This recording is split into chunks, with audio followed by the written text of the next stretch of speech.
ఒకరోజు యోనా ఏం చేశాడు అని అంటే, మామూలుగా కూర్చొని ఉంటే దేవుడు ప్రత్యక్షమై, యోనా, నినివే అను పట్టణం ఒకటి ఉంది, ఆ పట్టణంలో విచ్చలవిడిగా పాపం చేస్తున్నారు, భయం లేకుండా భక్తి లేకుండా, నువ్వేం చెయ్యాలి అని అంటే, నేను 40 రోజులు ఆ పట్టణాన్ని నాశనం చేస్తా. ఎన్ని రోజులు?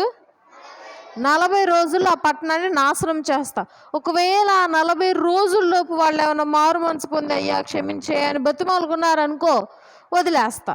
కాబట్టి నువ్వేం చేయాలి? నినివే పట్టణానికి వెళ్ళి, ఇదిగో పాపం చెయ్యొద్దు, దేవుడికి కోపం వస్తుంది నీ మీద, దేవుడు ఊరుకోడు, 40 రోజుల్లో ఆ ఊరిని ఏం చేయాలనుకుంటున్నాడు? నాశనం చేస్తాడు. మరి మీ ఇష్టం, జాగ్రత్త. నాశనం అయితే ఊర్లో ఉన్న మనుషులు ఏమవుతారు? చచ్చిపోతారు ఆటోమేటిక్గా అని హెచ్చరించాలి, నువ్వు వెళ్ళు అని అంటాడు. ఈ యోనా గారికి ఏమో, అబ్బా ఏం వెళ్తాం, ఆ ఊరు విచ్చలవిడిగా పాపం చేస్తారు, ఎవరు నెక్స్ట్ వాళ్ళు మాట్లాడారనుకో కొట్టి చంపేస్తారు, విపరీతమైన పాపం అనమాట. అమ్మో ఆడికి వెళ్తే ఎన్ని బాధలు పడాలో. అయినా ఆ మనుషులు చెడ్డ మనుషులు, పాడు మనుషులు, వాళ్ళంత పాపం చేస్తున్నారుగా, వాళ్ళకి చావే మంచిది, నేను ఎందుకులే వెళ్ళటం అని చెప్పి ఓడ రేవుకెళ్ళి, ఏ ఓడ ఎక్కాడంటే తర్షీషు అనే ఊరు వెళ్ళే ఓడ ఎక్కాడు. ఏ ఊరు వెళ్ళే ఓడ? ఏ ఊరు వెళ్ళమన్నాడు దేవుడు? నినివే. Very good. ఈ రెండు బాగా గుర్తుపెట్టుకోవాలి. ఎక్కడికి వెళ్ళమన్నాడు దేవుడు? నినివేకి వెళ్ళమన్నాడు. కానీ యోనా గారు ఏ ఓడెక్కాడు? తర్షీష్ అనే ఓడెక్కేసి దేవుడు కోపం వచ్చింది. చెప్పిన మాట వినకపోతే అమ్మ నాన్న కోపం వచ్చిద్దా రాదా? మైకా అమ్మ నాన్న కోపం వచ్చిద్దా రాదా? సేమ్ అట్లాగే దేవుడికి కూడా కోపం వచ్చింది. ఇక దేవుడు కోపం వచ్చేసింది. ఇంకేం చేశాడు? తర్షీషు ఓడ ప్రయాణం స్టార్ట్ అయింది.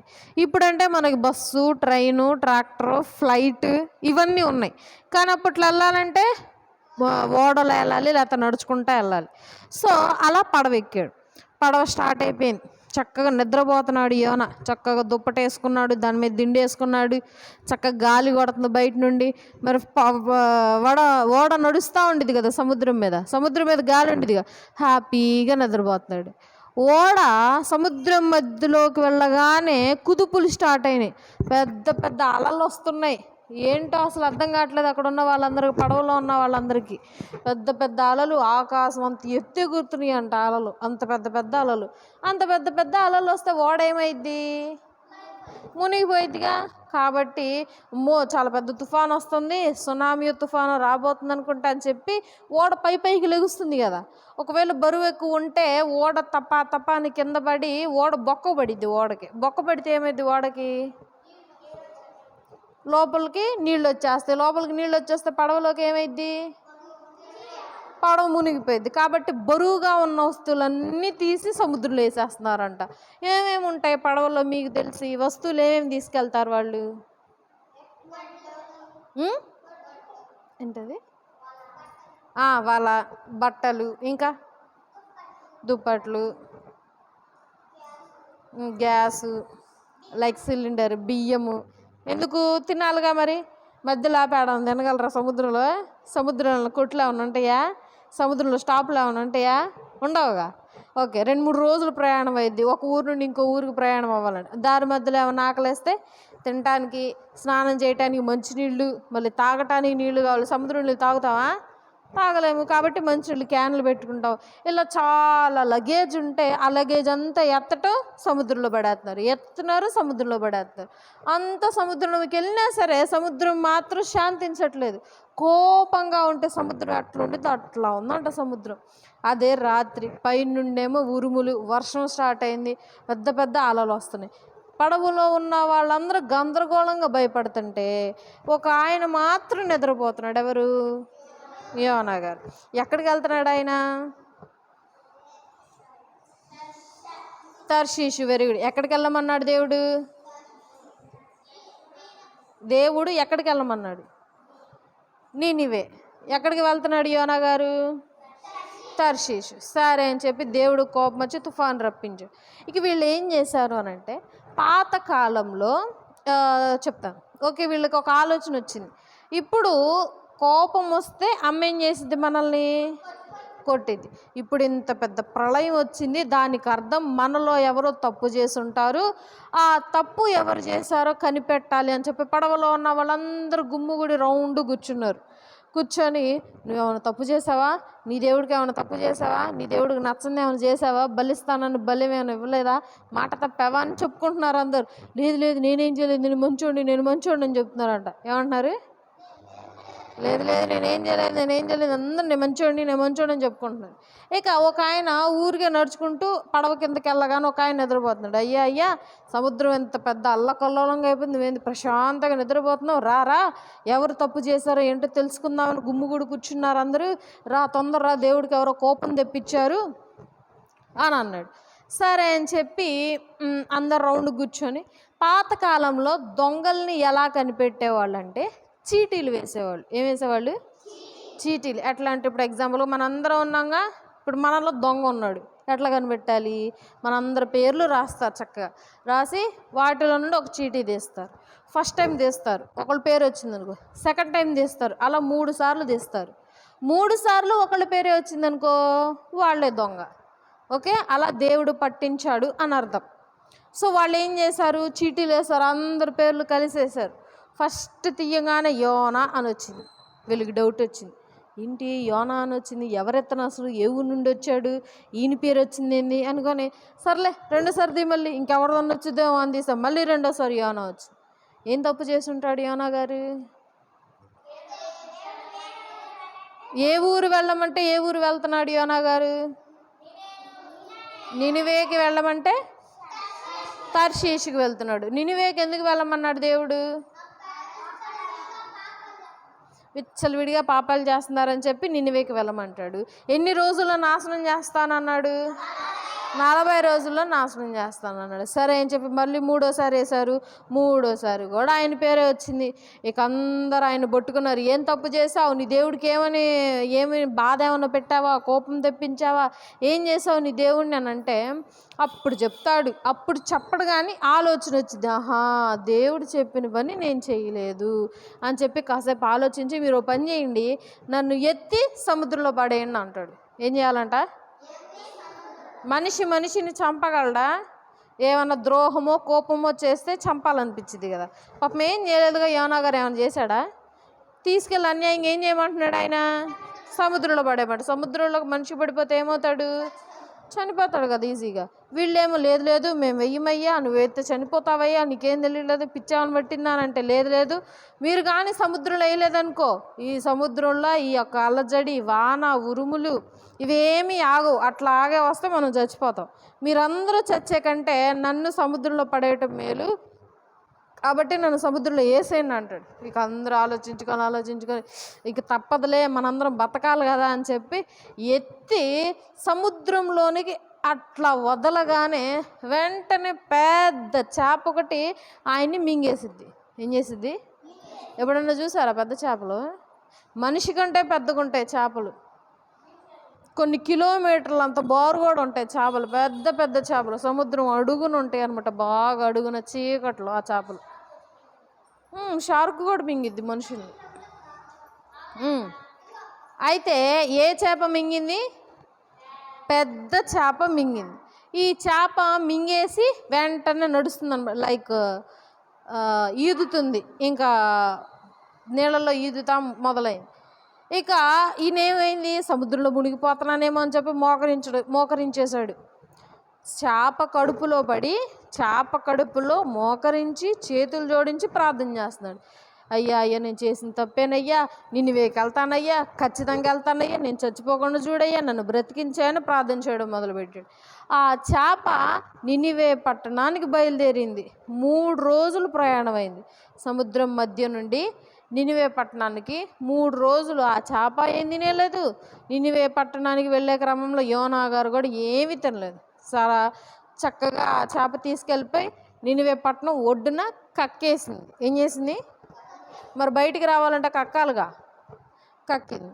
ఇక బయటకు వచ్చాగానే మళ్ళీ దేవుడు మాట్లాడాడు, యోనా ఈసారి అన్న మాట వింటావా? లేదంటే వింటానయ్యా. ఎందుకు వింటూ? దెబ్బ పడిందిగా, మనం అంతే కదా, దెబ్బ పడితేనే వింటాం కదా మాట ఏదైనా.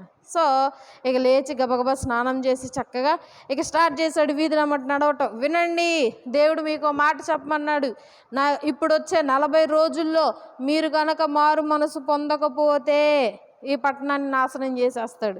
లేదు, నాశనం చేయకుండా ఉండాలి అని అంటే మారు మనసు పొందండి, దేవుడిని క్షమాపణ అడగండి, మీ పాపాలు పండాయి అని చెప్పి పెద్దగా అరుస్తున్నాడు అనమాట. పెద్దగా చెప్తున్నాడు. వీధుల్లో నుంచోటి పెద్ద పెద్ద బల్లలు ఉంటే ఆ బల్లల మీద నుంచొని ప్రజలందరూ చెప్పేసరికి విని, అమ్మో నిజంగా దేవుడు మా ప్రదేశాలన్నింటినీ నాశనం చేస్తాడేమో అని చెప్పి చక్కగా అందరూ గోనె పట్టాలు కట్టుకున్నారు. ఏం కట్టుకున్నారు? గోనె పట్ట అంటే తెలుసా? బియ్యం గోతాం తెలుసా? ప్లాస్టిక్ గోతాం కాకుండా తాళ్ళు గోతాం ఉంటుంది, గుచ్చుకుంటూ ఉంటుంది. అది ఆ గోతాన్ని చక్కగా హ్యాండ్స్ లాగా షేప్ కట్ చేసుకొని టాప్ లాగా డ్రెస్ లాగా చేసుకొని అది వేసుకునేవాళ్ళు.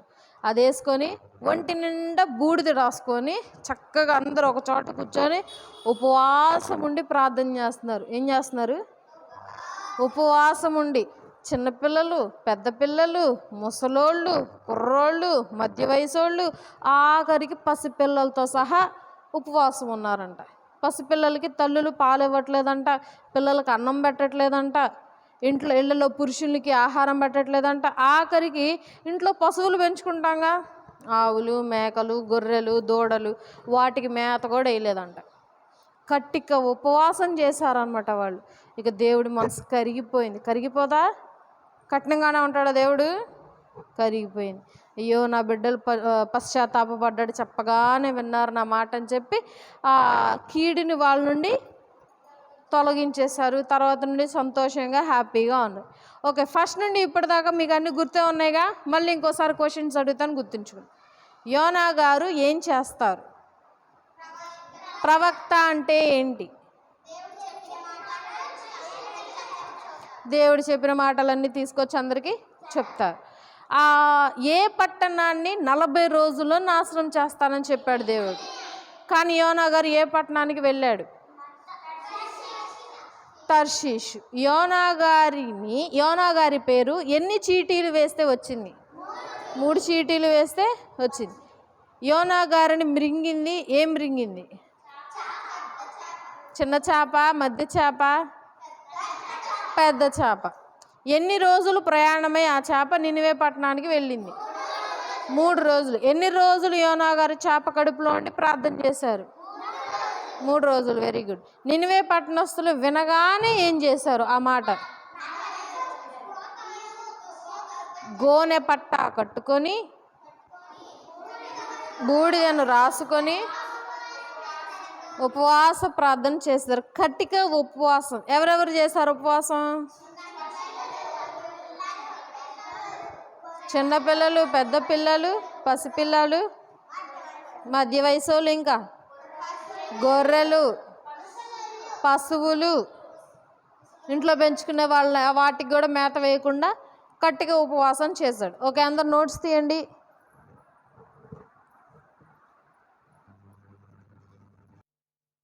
దేవుని మాటకు విధేయత చూపెను ఆర్ చూపలేదు?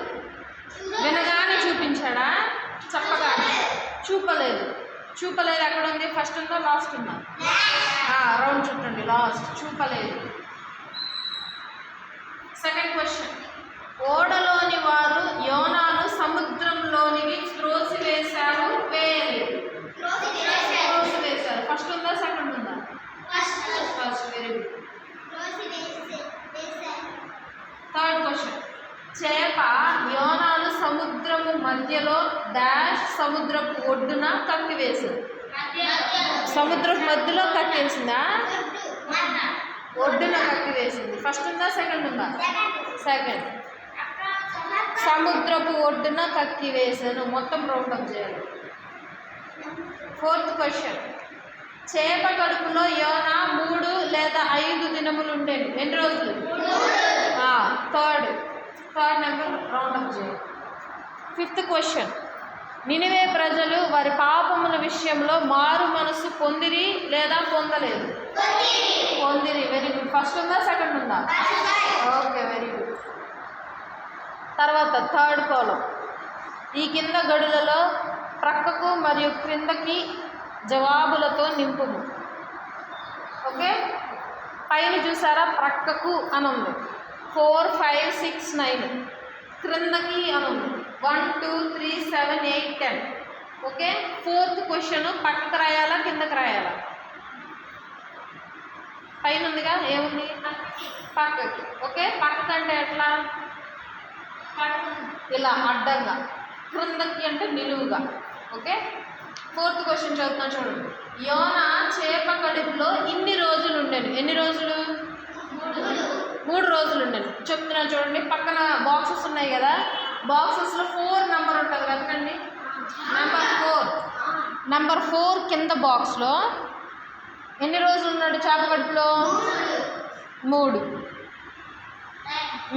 3 అంకేయండి. 3 అని రాయండి తెలుగులో. మా గమనిస్తే 2 2 అక్షరాలు, 4 అని అంకె ఉంటుంది బాక్స్ పై చిన్నగా 3. ఓకే, పక్కకు రాయాలి.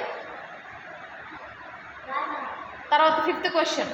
ఇన్ని దినములలో నినివే ప్రజలు మారు మనసు పొందిన. ఎన్ని రోజులు? ఎన్ని రోజుల్లో నాశనం చేస్తానన్నాడు దేవుడు?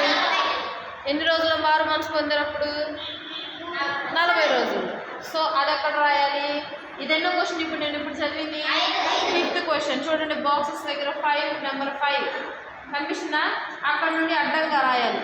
5 బాక్స్ కింద నలువది, నా లు వా ది. ఒక్కొక్క బాక్స్లో ఒక్కొక్క అక్షరం. ఫస్ట్ బాక్స్లో నా, మామూలు నా, తర్వాత లు, నా తర్వాత లు, లా గమనిస్తే లు, తర్వాత వా, లు తర్వాత బాక్స్లో వా, లాస్ట్ బాక్స్లో ది, దా గుడిస్తే ది. ఓకే, నలుగురి వెళ్ళదా? 6th question. యోనాను వదిలించుకొనుటకు చేప ఏమి చేసెను? కక్కెను. ఎన్నో క్వశ్చన్ చదివాను నేను? 6th బ్లాక్ చూడండి, చూసారా? కా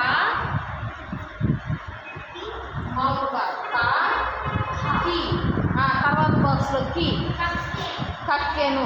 కక్కెను. కే, కాకేత మిస్టేకే, ను తర్వాత లాస్ట్ కక్కెను. ఓకే, తర్వాత 9, క్వశ్చన్ నెంబర్ 9. యోనా ఈ పట్టణమునకు సందేశం ఇచ్చుటకు పంపబడెను. ఏ పట్టణం అది? నినివే. ఎన్నో క్వశ్చన్ నేను చదివింది బ్లాక్ నెంబర్ చూడండి 9. చూడండి లాస్ట్లో ఉంది 3 బాక్సులు. నీవే.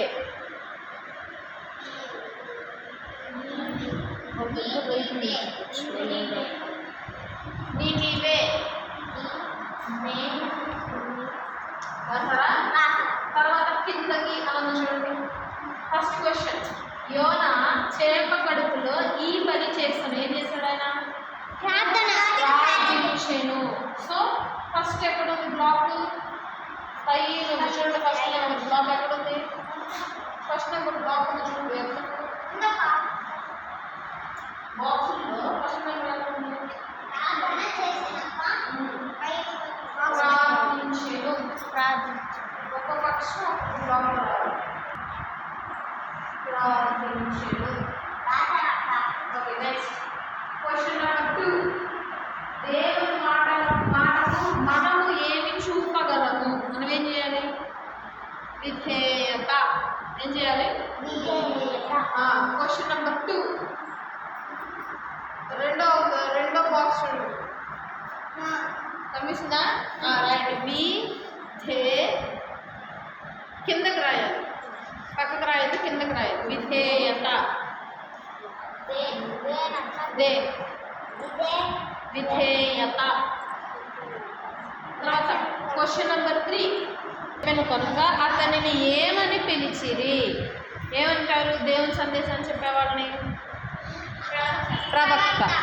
చూడండి థర్డ్ బాక్స్ కిందకి రాయాలి. కాకి తాగొద్దు లాస్ట్. పాకి రావద్దు ఫస్ట్. ప్రవక్త. తర్వాత నెక్స్ట్ ప్రవక్త.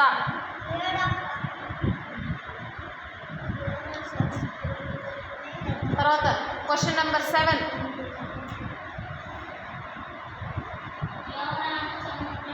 యోనాను సముద్రంలో పెద్ద చేప చిన్న చేప మింగెను. ఏ చేప? పెద్ద చేప. 7th బాక్స్, 7th కాలం చూడండి, కిందకు రాయాలి. Box number 7. బాక్స్ పైన 7 ఉంటుంది అంకె. అదంటే జాగ్రత్తగా రాయాలి. పెద్ద చేప బాక్స్ మీద 7 అని ఉంటుంది. తర్వాత 8. యోనా నినివేకు బదులుగా ఇక్కడికి ప్రయత్నించాను. ఎక్కడికి వెళ్ళడానికి ప్రయత్నించాడు?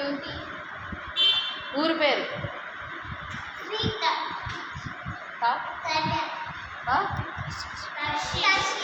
తర్షీషు. ఎవరు?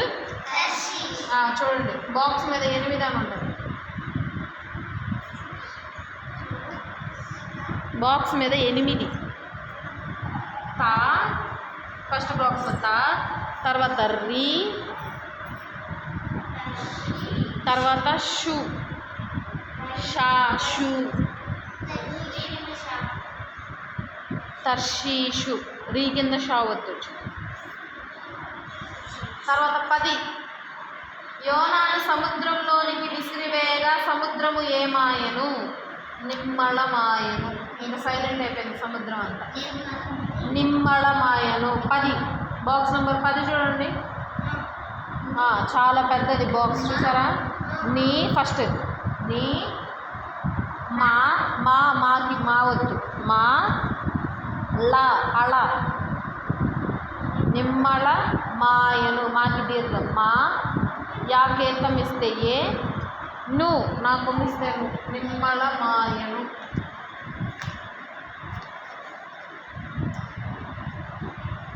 ఓకే. ఇప్పుడు తర్వాత పక్కకు తిప్పండి. 5th కాలంలో ప్రార్థన ఉంది. ఓకే.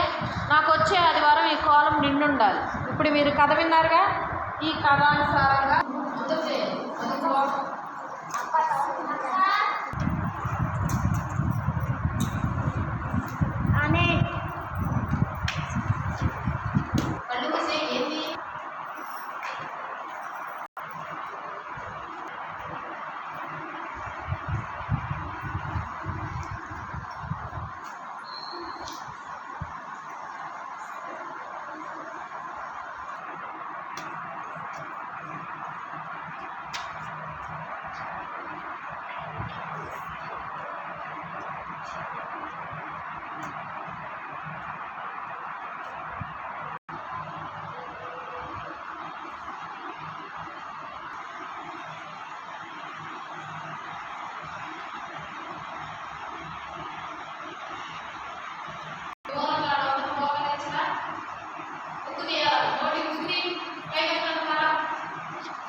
పరిశుద్ధుడి ప్రధాన దూతలతోనూ మాలో కొద్ది సమయంలో పౌడగొచ్చినటువంటి తండ్రి నీకు వందనములు, స్తుతులు, స్తోత్రములు. ఆయన నిన్నటి వరకు మీరు ఎక్కడ బాబులు భద్రపరిచి మా జీవితంలో అయితే రోజున అనుగ్రహించినటువంటి విధానం ఎంతో మంది రోజులకు నివసించుకొచ్చుండగా మీరు మమ్మల్ని అలాగ చేయకుండా మమ్మల్ని ఇప్పటికీ సజీవులకు ఉంచున్నారు తండ్రి. అయ్యా ఈ రోజు నా ప్రభు సందేశ కార్యక్రమం జరిగించి ప్రభుని అనుగ్రహించారు. వందనములు. కూడి వచ్చిన ప్రతి ఒక్క బిడ్డను బట్టి వందనములు. సండే స్కూల్ పంపినటువంటి ప్రతి ఒక్క తండ్రి ప్రభు తల్లిదండ్రులను బట్టి వందనములు.